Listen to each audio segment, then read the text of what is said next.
That being said, anybody that would have firsthand, really close to the ground knowledge of what's up there, he would be it. So we kind of throw all the personal testimony cases into one category, that of unsubstantiated testimony.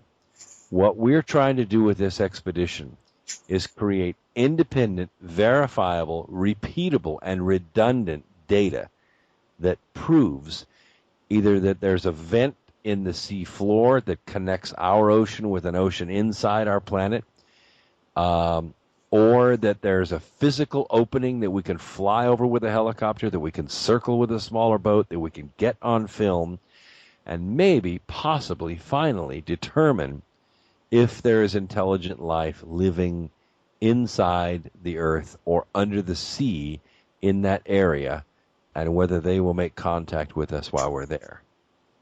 Well, remember, I told you at the conference last summer about that out-of-body experience I had going into the inner Earth.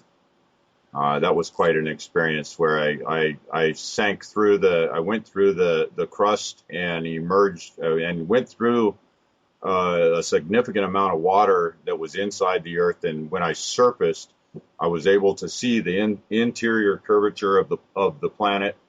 And I could see in the distance a landmass that was had greens and brown tones, and then the sphere in the center, instead of being a solid sun-like object, it was like it was half ignited, like only half of it was lit.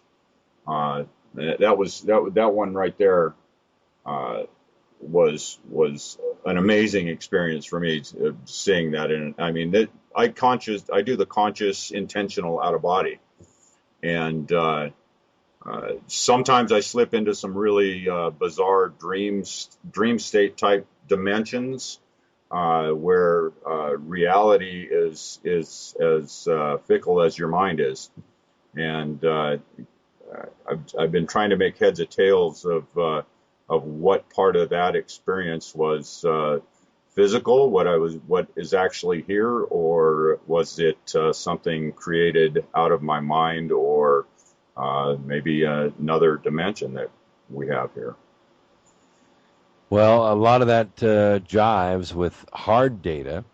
One is that the Japanese recently released a paper where they've done several spectrographic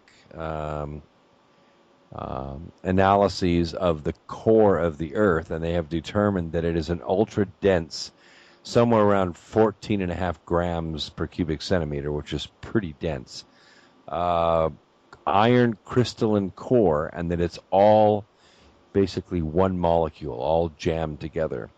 And it's at somewhere between 5,000 and 6,000 degrees, which would make it almost white hot.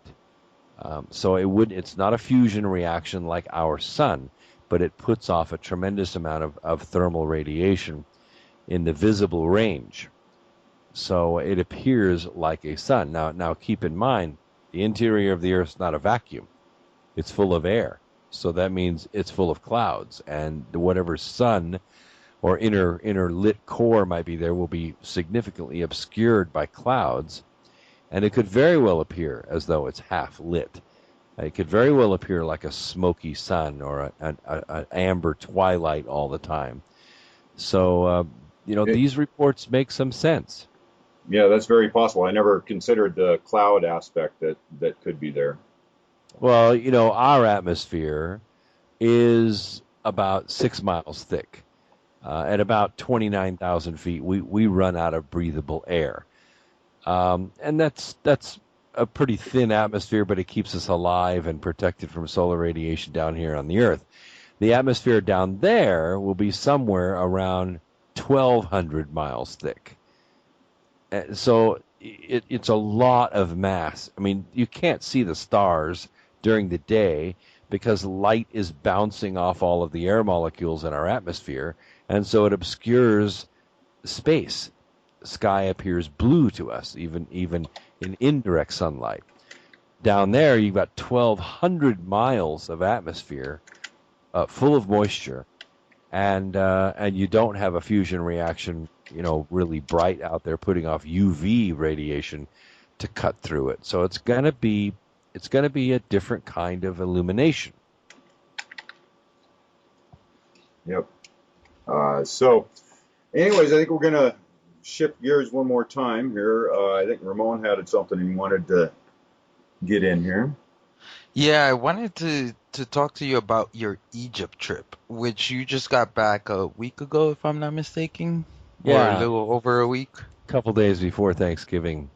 And actually, it was the China trip. We had originally planned an Egypt trip a long time. We had it planned, and we had some fans going with us and enthusiasts going with us. Unfortunately, we had John Riley with us because we were going to make a 2-day jaunt to China to sign some agreements for the car company. And what turned into a much longer event, it actually lasted about 7 days from the 10th to the 17th. So we missed a significant part of the Egypt trip, but we arrived back in Alexandria and hooked back up with the group there, and then we continued. So the Egypt trip was about 3.5 days for us instead of 13 days like it should have been, but it was really intense, and we got to do some things that only about 100 people a month get to do in Egypt, and that is go inside the pyramid, the Great Pyramid on Giza, with cameras by ourselves. Nice. Did you guys have a chance to do any meditation work or anything inside? Yes, we did. We did about 2 hours of it, and we had access to the King's Chamber, the Queen's Chamber, and the pit below. Oh, I'm drooling. Wow. So I did all three. Now, interesting, the photographs that we took in. This is a very, I won't say very steep, but it's probably 40 degrees anyway, and it's about 100 yards long. Now, keep in mind that you're walking through a tunnel about the thickness of a 21 cubic foot refrigerator. So you're stooped over, holding onto two handrails. If you're not in good shape, you're not making it. I'll put it that way. Only three of us made it down there. You've got to go 100 yards down deep beneath the Queen's Chamber. You're probably 250 feet underneath the King's Chamber in the very basement of the pyramid. And then once you get down there, you got to get on your hands and knees and crawl through another tunnel about 20 yards long. And then you're in the pit. In the pit, there's a smaller tunnel down inside the pit that you lay on your back literally and crawl. You shimmy back in there. It's sort of like a long coffin, an open-ended coffin. Initiates originally would crawl down into this pit in absolute complete blackness, no light, and they would stay for 3 days. It was a death and resurrection initiation. And when they crawled out of that pit, they had faced all their fears in the base of the pyramid. Well, the three of us got to do that. Of course, not for 3 days period, but for a significant amount of time in darkness. And it's quite an experience. That initiatory process is a big factor that's missing in our world today, in my opinion. Yeah. Well, it was missing in their time, too. Only the very elite of the priests got to do this. It wasn't something the main people got to do. And keep in mind, when the modern-day Egyptians walked into the valley, that pyramid was sitting there already. They had nothing to do with it. They couldn't even get into it. They had to figure out a way to get into that pyramid in order to utilize it. But pharaohs, being the man gods that they were with unlimited resources at their disposal, obviously wanted one of their own, so they started copying them everywhere, and you can sure tell the difference between the original and the copies. Yeah, I find it funny that they take that graffiti that's in the main pyramid to as proof that it was Khufu's. Is that right? Yeah, that's ridiculous. Khufu didn't have anything to do with that. He was an insignificant pharaoh. And when you look at the scope of the engineering, forget about the design. Let's just look at the engineering and the logistics of building it. There is no way that any Egyptians of that time, 3,000, 4,000, or even 5,000 BC, could have mastered that. There's just no way. You had Now, 25 to 50-ton granite blocks that were machined so finely you can't slip a piece of paper in between them, and they came from 1,000 miles away in the Sudan. And then you had anywhere from 1.5 ton to 10.5 ton red granite blocks that came from 300 miles in the opposite direction, and they didn't even have wheels. There's nothing I can do about that phone. We just have to let it ring until they give up. the one thing about the pyramid is the Empire State Building sinks, what is it, half a inch or an inch every year, and in the 100 years that it's been up, it's sinked more than the 5,000 years that the pyramid has been up. What they say, the pyramids only settled a quarter inch or something like that? Yeah, I think it's amazing. I've talked with Robert Balval about this, and he's also an engineer. And besides the logistical problems of building it, there's the precision with which this building is laid out. It's within 2 arc seconds of being lined up with the star Sirius. Wow. That you couldn't do that with a theodolite. A theodolite is a very precise transit that's used to aim missiles. You could not line the pyramid up that close with an instrument that precise. Wow.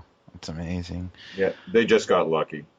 Let's shift. We only have a few minutes left, so I want to get into your, if it's possible, get into your cars and speak about Vision Sure. Motors, is it? Yeah, Vision Motor Cars, visionmotorcars.com.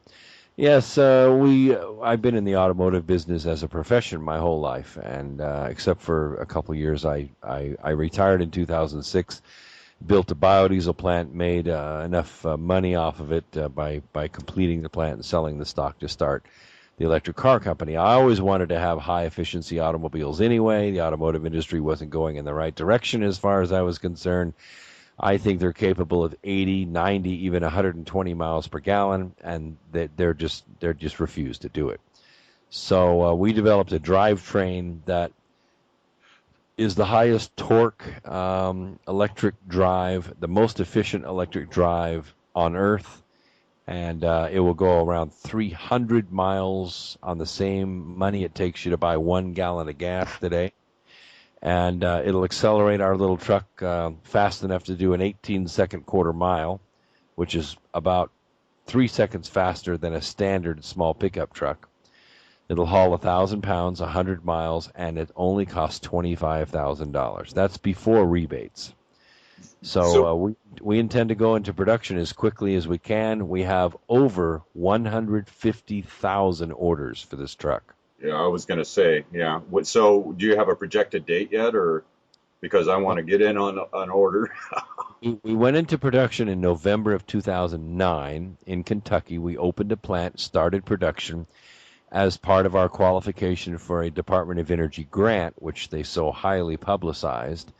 In August of 2009, in complete, I'm going to say, deception and betrayal, the Department of Energy gave all that money to the major car makers. No money went to electric car makers, not a dime.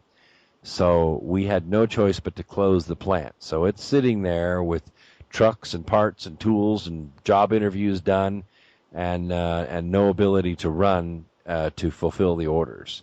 So now we're looking for private investors to come together to get this company up and off the ground. I'm sitting with just a little over $2 billion worth of sales on my desk, and we would love to go into production. A Wow. quick question about the car. I also saw one of the in North Carolina there was a news, or South Carolina, where it showed you making deliveries on one of the trucks. And not Yeah, only that, you had a solar